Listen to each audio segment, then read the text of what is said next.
अगर आपने इससे पहले का पार्ट नहीं देखे हैं तो उसका लिंक मेरे डिस्क्रिप्शन में मिल जाएगा।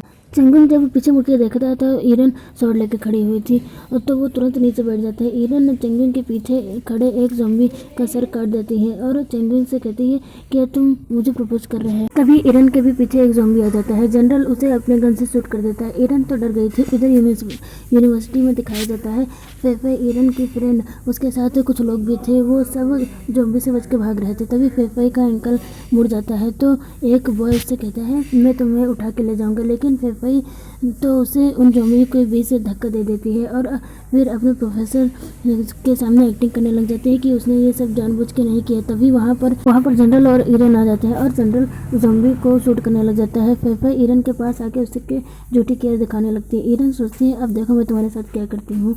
और फेफे जब देखती है कि जनरल के पास, तो जनरल से जाके चिपकने की कोशिश करती है, लेकिन वो साइड कोई भाव नहीं देता और साइड में हट जाता है, जिससे फेफे नीचे गिर जाती है। जनरल तो टेरेस की तरफ जाने लगता है और प्रोफेसर आके फेफे को संभालता है।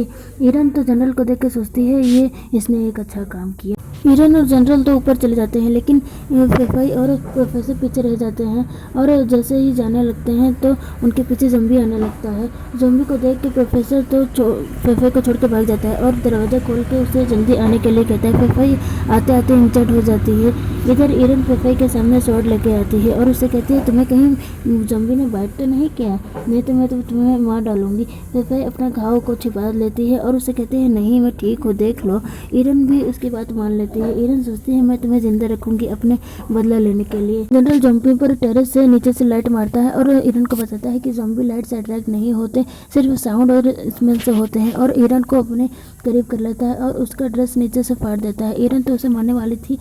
जनरल उसे रोकते हुए कहता है ध्यान से, तुम्हारा ड्रेस अब शॉर्ट हो गया है। फिर जनरल सारे बेंचेस को आग लगा देता है और ईरन के उस कपड़े को भी, कि उसके टीम को पता चल जाए कि वो लोग किधर है। इधर फेफे अपने प्रोफेसर को सजेस्ट करते हुए मना रही थी कि वो जाके जनरल से उसका गन ले ले, और वो तो उसकी बात मान भी जाता है और जनरल का गन पीछे से लेने जाता है। जनरल टर्न हो जाता है तो प्रोफेसर उसके आगे आके उसे पंच मारने वाला था। जनरल उसे घुमा के उसे रेलिंग से लटका देता है। फिर तो प्रोफेसर उससे माफ़ी मांगने लग जाता है। फेफे ईरन से उसका स्वॉर्ड लेके प्रोफेसर के हाथ में मार देती है और सोचती है मैन सिर्फ मेरे लिए एक खिलौना है, और वो प्रोफेसर तो नीचे गिर जाता है ज़ॉम्बी के बीच। फिर फेफे जनरल के सामने एक्टिंग करने लग जाती है कि वो मेरा रेप करने वाला था। ईरन उसे गालियाँ देते हुए सोचती है इस बीच को मैंने अपनी पास्ट लाइफ में अपनी फैमिली बनाया था। फेफे तो एक्टिंग करते हुए जनरल से चिपकने लगती है। ईरन को तो जेलसी होने लगती है, लेकिन जनरल उसे छोड़ के ईरन के पास आता है और उसका स्वॉर्ड देते हुए कहता है तुम्हें से इसकी ज़्यादा ज़रूरत है, यहाँ पर रेपिस्ट घूम रहे हैं जैसे उसने कहा। ईरन सोचती है कि मुझे कॉम्प्लीमेंट दे रहा है। फिर वो दोनों देखते हैं कि जनरल की टीम आ गई है अपनी कार्स को लेके, और वुवन रोते हुए आता है और कहता है बॉस आप जिंदा हैं। जनरल तो उससे तन्वी के बारे में पूछता है कि वो तो ठीक है ना, तो वो बताता है हाँ, लेकिन हमारे टीम के 4 मेंबर की डेथ हो गई है और 3 गायब हो गए हैं। तभी ऊपर तन्वी आता है और शाहरुख खान की तरह हाथ फैला के खड़ा हो जाता है। ईरन तो उसे देख के इमोशनल होकर उसकी तरफ भागते हुए जाती है, लेकिन जनरल उन दोनों के बीच आ जाता है और ईरन के धक्का लगने से उन दोनों के बीच किस हो जाता है। लिप टू लिप नहीं, किस चिक पर। वो सोचता है बॉस तो उन दोनों के बीच सैंडविच बन गए। फिर सुबह हो जाती है और वो सब कार में बैठ जाते हैं। जनरल सोचता है मुख्यालय पास में ही है तो इतने सारे ज़ॉम्बी क्यों हैं यहाँ, और वो उनसे पूछता है क्या मुख्यालय से कोई रिप्लाई आया, तो वो हेड चेक करके कहता है नहीं। वो सब जा रहे थे तो एक मैन मिलता है जो ज़ॉम्बी के बीच में फंसा हुआ था और उसे ज़ॉम्बी ने काटा भी था, और उनसे वो हेल्प मांग रहा था। वो कुछ बोलने वाला था। जेंगविंग कहता है पागल मत बनो, हमें यहाँ से जल्द निकलना होगा। ईरन सोचती है इस एपोकलिप्स में किसी को बचाना खुद के लिए खतरा हो सकता है। उन्हीं के साथ फेफे फिर बैठी थी और उसकी एक्टिंग फिर से स्टार्ट हो जाती है। वो अपने आप को जनरल के सामने काइंड दिखाना चाहती थी कि उस बॉय को बचा लो। ईरन सोचती है तुम्हारी फिर से एक्टिंग चालू हो गई, मैं अभी बताती हूँ तुम्हें, और फेफे को बाहर की तरफ धक्का देती है और उसे तुरंत पकड़ लेती है और उससे कहती है चलो फिर हम दोनों उसे बॉय को बचाने चलते हैं। और ईरन तो फेफे को कार से बाहर फेंक देती है। तन्वी तो ईरन से कहने लग जाता है तुम बाहर नहीं जा सकती, उस बॉय को पहले से ही ज़ॉम्बी ने काट लिया है। ईरन तो लेट जाती है आराम से और कहती है ठीक है सेकंड एड में नहीं जाऊंगी। वो तो सिर्फ फेफे से बदला लेना चाहती थी। फिर वो सब मुख्यालय पहुंच जाते हैं। जनरल थोड़े टीम को बाहर गार्ड करने के लिए छोड़ देता है। अंदर जाते ही वुवन और थोड़े टीम को सेपरेट सेपरेट होकर सभी को ढूंढने के लिए कहता है। वोन कहता है आपके पास गर्लफ्रेंड है इसलिए आप मेरे साथ ऐसा कर रहे हैं। फिर टीम चली जाती है। फिर जनरल और सभी लोग कंट्रोलर रूम में आते हैं जहाँ पर सब कुछ बिखरा पड़ा हुआ था। उसके बाद वो सब एक डोर के पास आते हैं। ईरन उसका डोर खोलने जाती है तो वो नहीं खोलता। तभी दूसरे साइड से डोर खुल जाता है। ईरन डर जाती है और जनरल से चिपक जाती है। जनरल के सोल्जर तो सारे गन्स को रेडी कर लेते हैं। दूसरी साइड कोई और नहीं वोन था। इसे ईरन चंगुन से कहती है मैं तुम्हें टच नहीं करना चाहती थी। फिर वोन के कहने पर सब लोग वहाँ पर जाते हैं। बेसमेंट में बहुत सारे ज़ॉम्बी थे।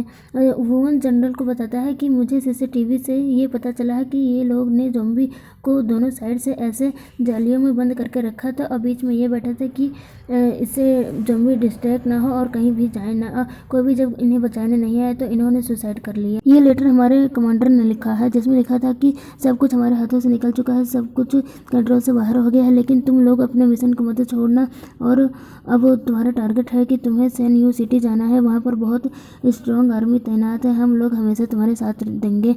इस पर तन्वी तो बहुत निराश हो जाता है। चंडी मुझसे कहता है तुम्हें समझ नहीं आया कि हम लोग इन्हीं लोगों की वजह से जिंदा है और अपने टीम से सारे गन और सारे वेपन और सारे बम रखने के लिए कहता है जल्द से जल्द कार में। इधर फेफे को किसी ने बचा लिया था और वो मुख्यालय के बाहर खड़ी थी। वो उस मैन को तंग कर रही थी। तभी सब लोग अंदर से बाहर आते हैं।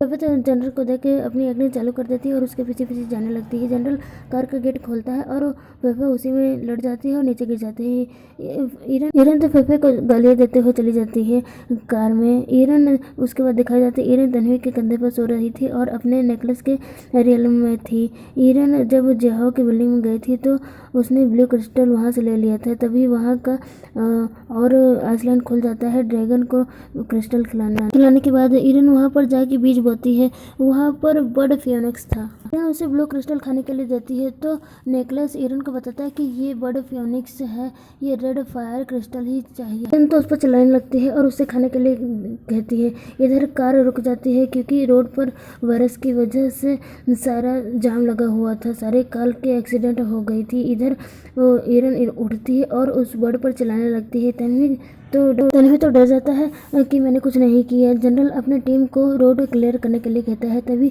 तन्वी फायर क्रैकर निकालता है। वोन कहता है कि आप इसे पकड़ने गए थे। तो तन्वी उससे कहता है बेवकूफ़, ये मिनी ड्रोन है जो बताएगा कि आगे रास्ता क्लियर है कि नहीं। वो मिनी ड्रोन तन्वी के चश्मे से कनेक्टेड था।